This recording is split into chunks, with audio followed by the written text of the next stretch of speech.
જંબુસરની ખારકુવા મસ્જિદ પાસે આવેલ એક મકાનમાં ગૌમાંસ હોવાની શંકા અંગે મળેલી માહિતીના આધારે જંબુસર પોલીસ તાત્કાલિક ઘટના સ્થળે પહોંચી અને તપાસ હાથ ધરી 135 કિલો શંકાસ્પદ માંસનો જથ્થો જપ્ત કર્યો છે।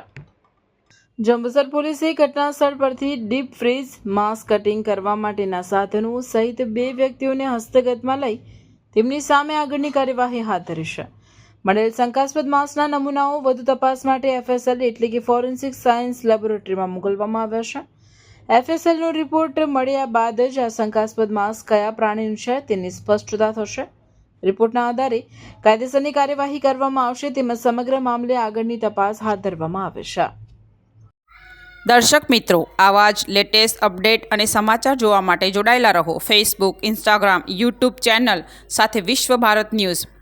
દેશ વિદેશ તેમજ ગુજરાત રાજ્ય, જિલ્લા અને તાલુકા વિસ્તારના તમામ સમાચાર અને જાહેરાત માટે આજે જ સંપર્ક કરો। સામાજિક ધાર્મિક પ્રસંગો, આકસ્મિક ઘટનાઓ અને ગેરકાનૂની પ્રવૃત્તિઓ તથા ભ્રષ્ટાચારની પોલ ખોલવા માટે સંપર્ક કરતા રહો। વિશ્વ ભારત ન્યૂઝ સંપર્ક કરવા વિનંતી 9978702276।